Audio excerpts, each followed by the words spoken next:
1970च्या दरम्यान राष्ट्रसंत श्री संत जनार्दन स्वामी मौनगिरी महाराज यांच्या सानिध्यात आलेले त्र्यंबक पाटील पुढे काही दिवसात राष्ट्रसंत श्री जनार्दन स्वामींचे विशेष विश्वासू झाले आणि स्वामींनी त्यांचे भाऊ असे नामकरण केले. त्र्यंबक पाटील उर्फ भाऊ यांचा जन्म 25 फेब्रुवारी 1950 सालातील. त्यांचं बालपण तसं त्र्यंबकेश्वरमध्येच केलं. जेमतेम शिक्षण झालेल्या भाऊनी त्र्यंबकनगर परिषदेतील नोकरी करत असतानाच बाबाजींच्या सान्निध्यात भाऊने सामाजिक, धार्मिक, आध्यात्मिक क्षेत्रात ईश्वर सेवेत वाहून घेतलं. तर इकडे त्यांच्या धर्मपत्नी परिघाबाई यांनीही कौटुंबिक संस्काराचे शिवधनुष्य यशस्वीपणे पेलत भाऊंना समर्थ अशी साथ दिली. दरम्यान बाबाजींच्या महानिर्वाणानंतरही बाबाजींचे विचार जनकल्याणासाठी समाजापर्यंत पोहोचवण्याकरिता भाऊ आजही अहोरात्र झटत आहेत. देश विदेशात खेडोपाडी वाडी वस्त्यांमध्ये जाऊन रामकथा, भागवत कथा, संत दर्शन अशा विविध माध्यमातून समाज सुधारण्यासाठी आध्यात्मिक सेवा भाऊ बायपास झाल्यानंतरही अविरतपणे कार्य करत आहेत. नगर जिल्ह्यातील कोपरगाव येथील बाबाजींनी स्थापन केलेल्या श्री काशी विश्वनाथ महादेव मंदिर तसेच राष्ट्रसंत श्री संत सद्गुरू जनार्दन स्वामी मौनगिरी महाराज यांच्या समाधी स्थळावर काल सकाळी भाऊंचा अमृत महोत्सवी 75वा अभिष्टचिंतन सोहळा विविध धार्मिक कार्यक्रमांनी साजरा झाला. श्री काशी विश्वनाथ महादेव मंदिरात ब्रह्मवृंदाच्या मंत्रोच्चारात अभिषेक महापूजा राष्ट्रसंत श्री संत सद्गुरू जनार्दन स्वामी मौनगिरी महाराज यांच्या समाधीस्थळावर ब्रह्मवृंदाच्या साक्षीने पादुका पूजन, महाआरती, स्वामींच्या समाधीला तसेच स्वामींच्या मूर्तीला शाल आणि भव्य असा पुष्पहार अर्पण करण्यात आला. त्यानंतर भाऊंच्या अमृत महोत्सवी 75व्या अभिष्टचिंतन सोहळ्याला प्रारंभ झाला. भाऊंच्या कुटुंबियांसह सर्व मंदिर ट्रस्टचे विश्वस्त तसेच जय जनार्दन भक्त परिवाराने भाऊंवर शुभेच्छांचा वर्षाव केला. या प्रसंगी भाऊंची गुळतुला करण्यात आली. कुटुंबियांसह अनेकांनी पुष्पहार अर्पण करून भाऊंचे आशीर्वाद घेतले. अशा या कार्यक्रमाप्रसंगी मात्र मंदिरात किंवा समाधीस्थळी दर्शन घेण्यासाठी येणाऱ्या भाविकांना कुठलीही अडचण होता कामा नये आणि त्यांचे दर्शन सुलभ व्हावे यासाठी भाऊ वारंवार सूचना करत होते हे विशेष. राज्याचे मुख्यमंत्री देवेंद्र फडणवीस यांनीही हरिभक्तपरायण शिवभक्त त्र्यंबक भाऊ पाटील यांचे प्रवचन आणि सत्संग धार्मिक आणि सामाजिक जीवनात त्यांचे अत्यंत महत्त्वाचे असतात. या दोन साधनांद्वारे समाज प्रबोधनाची प्रक्रिया सुलभ आणि प्रभावी बनते. समाजात सकारात्मक सामाजिक बदल घडून येतात. हरिभक्तपरायण त्र्यंबक पाटील गावोगावी जाऊन आध्यात्मिक कार्य, प्रवचन आणि सत्संगाच्या माध्यमातून जनजागृती आणि समाज प्रबोधनाचे कार्य करत आहेत. या कार्यासाठी त्यांचे अभिनंदन आणि उत्तम निरोगी आयुष्यासाठी शुभेच्छा दिल्या आहेत. बाबा म्हणजे काय?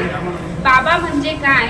आपण सर्वजण आईच्या प्रेमामध्ये बाबांचं निस्वार्थ आणि असीम प्रेम विसरूनच जातो आणि ह्या प्रेमाला आपण नेहमीच कुठेतरी विसरत असतो. बाबा म्हणजे अपरिमित कष्ट करणारे शरीर, अपरिमित काळजी करणारं मन आणि स्वतःच्या आकांक्षा बाजूला ठेवून आपल्या मुलांसाठी झटणारं अंतःकरण असे आमचे हे दादा. यांचा जन्म 25 फेब्रुवारी 1950 साली झाला आणि हा दिवस आमच्या दादांचा सर्वात महत्त्वाचा ठरला. आज आमचे दादा 75 वर्ष पूर्ण करीत आहेत आणि हा त्यांचा अमृत महोत्सवी वाढदिवस आहे. याच अनुषंगाने आपण सर्व कोणी कुठे, कोणी त्र्यंबकेश्वरवरनं आलं, कोणी शिर्डीवरनं आलं, कोणी औरंगाबादवरनं आलं, सगळे इथे जमणं हा दुग्ध शर्करा योगच मानावा असं मला वाटतं. त्यांचे बालपण त्र्यंबकेश्वर येथेच गेले. परिस्थिती अत्यंत गरिबीची आणि त्या काळात त्यांचे शिक्षणही जेमतेम झाले, पण तेच शिक्षण आज परिपूर्ण ठरले. आमच्या दादांनी नगरपालिकेत नोकरी केली. 1970-71 मध्ये राष्ट्रसंत जनार्दन स्वामी त्र्यंबकेश्वरला आले आणि त्याच वेळी दादा बाबाजींच्या सानिध्यात आले. बाबाजींच्या विचारांवर प्रेरित होऊन दादांनी स्वतःला समाजसेवेबरोबरच आध्यात्मिक सेवेत वाहून घेतले आणि नोकरी करून आध्यात्मिक सेवा करणे हीच त्यांची ईश्वर सेवा होऊ लागली. या सेवेत आमच्या सासूबाई सौ परिघाताई यांनी दादांना आजपर्यंत समर्थ साथ दिली, त्यांना मी वंदन करते. नोकरी आणि आध्यात्मिक सेवा या दोन्ही एकाच वेळी करणे दादांना अवघड अडचणीचे ठरू लागले, पण तरी देखील त्यांनी त्यावर विजय मिळवला. कार्यक्रमासाठी, बाबाजींच्या सेवेत, प्रवचनासाठी वेळी अवेळी रात्र पहाट करून दादांनी सेवेत सक्रिय सहभाग घेतला. बाबाजी दादांवर खूप प्रसन्न होते.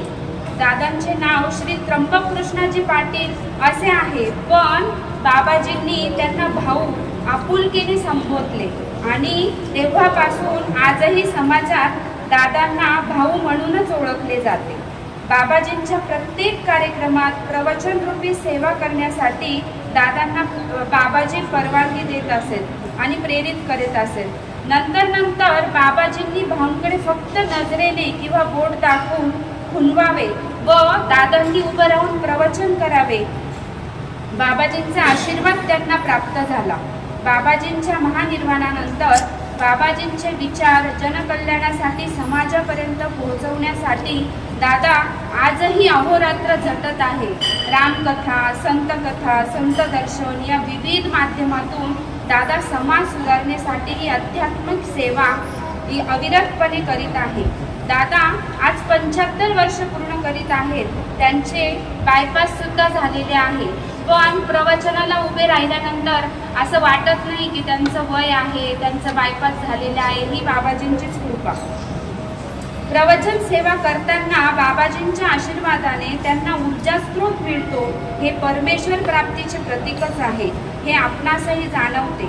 अशी सेवा दादांच्या हातून होत राहो हीच ईश्वर चरणी, बाबाजींच्या चरणी मी प्रार्थना व्यक्त करते आणि त्यांच्या पुढील यशस्वी जीवनासाठी खूप खूप शुभेच्छा देते. माझंही परम भाग्य, माझंही म्हणण्यापेक्षा आमच्या पूर्ण परिवाराचं परम भाग्य की आम्ही या कुटुंबात जन्माला आलो आणि आमच्या दादांसोबत राहतो आहे. त्यांनी परिवारात योग्य मार्गदर्शन केले. त्यांच्या मार्गदर्शनाने आम्ही सर्व पुनीत झालो. दादांना पुनश्च एकदा वाढदिवसाच्या खूप खूप शुभेच्छा. आपण सर्व उपस्थित राहिलात. त्याच्यानंतर आश्रमातील भक्तजनांनी सर्वांनी पूजेसाठी तयारी करून ठेवली. त्यानंतर मनापासून अगदी सहभाग घेतला, त्याबद्दल सर्वांचे मी मनापासून आमच्या पूर्ण परिवारातर्फे आभार व्यक्त करते. 75 भाऊ पाटलांची साजरी असा झाला जीवन प्रवास भाऊंचा आजवर. कृष्णाजी जिजाऊंचा पाटील पुत्र, कृष्णाजी जिजाऊंचा पाटील पुत्र, त्र्यंबक राजाच्या कुशीत जन्मला हा ज्ञानवंत. जोपासला जनार्दन स्वामींनी हा गुणवंत. तो आपणा सर्वांना बी जपायचा, जोपासायचा आहे, त्यांच्याची काळजी घ्यायची आहे. कशासाठी? सद्गुरूंच्या कार्यासाठी. जोपासला जनार्दन स्वामींनी हा गुणवंत, असा हा भूमिपुत्र त्र्यंबकेश्वर नगरी. असा झाला जीवन प्रवास भाऊंचा आज. सदोपदेश देण्याशी कार्यरत जनार्दन स्वामी आश्रमाशी झाले अनेक ग्रंथांचे पठन. प्रगटली ज्ञानगंगा सद्गुरूच्या कृपा आशीर्वादानं. अनेकांच्या अंतःकरणी भक्तीचा ओलावा निर्माण करी. असा झाला जीवन प्रवास भाऊंचा आजवर. ज्ञान गुरु विना ना भावे, ज्ञान गुरु विना ना भावे. ज्ञान जाणत्याने घ्यावे. ज्ञान दान देता देता गाठली 75. निष्काम कर्मयोग नित्याने करी. असा झाला जीवन प्रवास भाऊंचा आज. 7 भगिनींचा गरीब घरचा भाऊ, 7 भगिनींचा गरीब घरचा भाऊ. कौतुक आईचे गाऊ, मदतीला तिच्या घालू. व्यवसाय फुलांचा जिजाऊ करी. त्र्यंबक राजाच्या प्रवेशद्वारी. असा झाला जीवन प्रवास भाऊंचा आज. परिघाचा प्रपंच परिघात वाढला. परिघाचा प्रपंच परिघात वाढला. उद्योग समूह पाटलांचा, कैलास उद्धव मिलींचा, राजेंद्र भाचा भाऊंचा, अग्रेसर परिवाराचा, भक्ती युक्ती शक्तीचा, धर्म कार्य प्रबोधनाचा, ध्यास धरून गुरुकार्याचा, पुरस्कार मिळाला त्यागाचा. व्रतस्थ संन्यासी संसारी, व्रतस्थ संन्यासी संसारी असा झाला जीवन प्रवास भाऊंचा आजवर.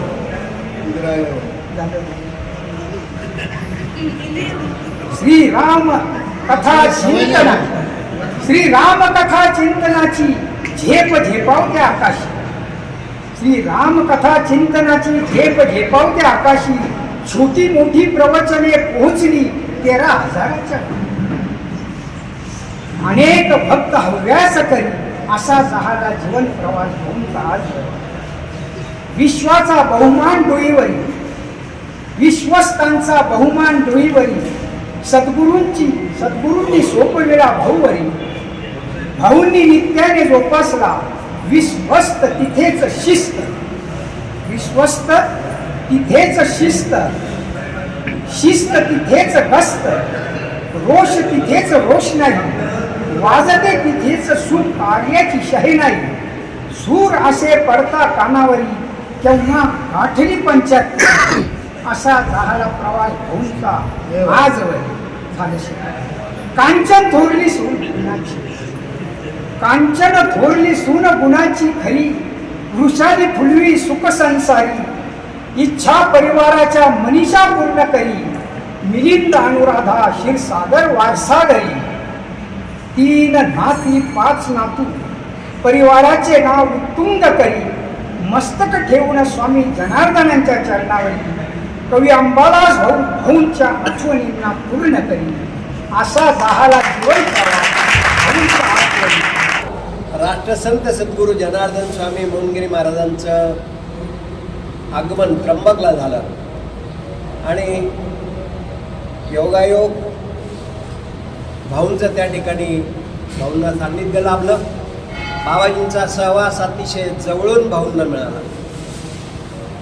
जे साधू महात्मे बाबाजींच्या सेवेत होते त्यांच्याही पेक्षा जास्त सेवा, जास्त सहवास भाऊंना मिळाला. भाऊंनी बाबाजींच्या सहवासात राहून अध्ययन केलं, धार्मिक ग्रंथाचा अभ्यास केला आणि बाबाजी बऱ्याच लोकांनी बाबाजींचं दर्शन घेतलं. बऱ्याच लोकांना बाबाजी समजले. बऱ्याच लोकांना बाबाजी अनुसरले. अनुकरण बाबाजींचं किती लोकांनी केलं हा महत्त्वाचा भाग आहे. अशा सत्पुरुषाचं दर्शन व्हायला बाबाजी म्हणायचे, अशा सत्पुरुषाचं दर्शन व्हायला भाग्य लागतं. दर्शन होईल अशा सत्पुरुषांची ओळख व्हायला अनंत कोटी जन्माचं पुण्य लागतं. ओळख होईल, परंतु अशा संतांचा विश्वास संपादन करायला अनंत कोटी जन्माचं पुण्य लागतं. आणि हे सगळं करत असताना प्रापंचिक जी जिम्मेदारी आहे, मुलाबाळांना सांभाळायची, त्यांच्यावर सुसंस्कार करण्याची जबाबदारी आमच्या परिघाताईंनी अतिशय दक्षतेने केली आणि त्याचीच ही फलश्रुती आहे की कैलाससारखे, उद्धवसारखे ही सगळी कर्तबगार मुलं आहेत, उद्योजक मुलं. ताई आपण यांच्यावर ते संस्कार केले. कुठल्याही पुरुषाच्या यशाच्या पाठीमागे एका स्त्रीचा हात असतो. ताई आपण खरंच भाग्यवान आहात, पुण्यवान आहात. भाऊंना बाबाजींनी सांगितलं, आम्ही साक्षीदार आहोत की भाऊ तुम्ही बोला. आणि भाऊंनी प्रवचनाला सुरुवात केली.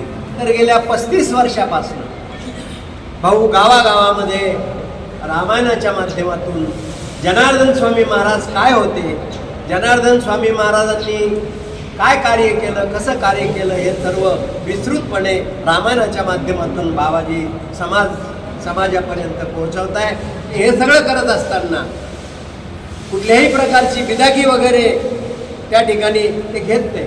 केवळ राष्ट्रसंत सद्गुरू जनार्दन स्वामी मौनगिरी महाराजांची सेवा म्हणून भाऊंनी हे कार्य हाती घेतलेलं आहे. भाऊ आज 75वी आपण या सर्व विश्वस्तांच्या उपस्थितीत, सर्व आपल्या कुटुंबियांच्या आणि स्थानिक भाविक भक्तांच्या उपस्थितीत साजरी करत आहोत. आपली 100वी साजरी करण्याची बाबाजींनी आम्हाला संधी द्यावी आणि आपल्याला दीर्घायुष्य लाभो. आपल्या हातून अशीच कार्य आपल्या हातून घडो, समाजाची सेवा घडो. आणि पुन्हा एकदा आपलं मी अभिष्ट चिंतन करतो. माझ्या वतीनं, माझ्या परिवाराच्या वतीनं आणि संस्थेच्या वतीनं मी अभिष्टचिंतन करतो. ताई, आपल्यालाही कोटी कोटी प्रणाम. NCN न्यूजसाठी सुनील पगारे, सातपूर.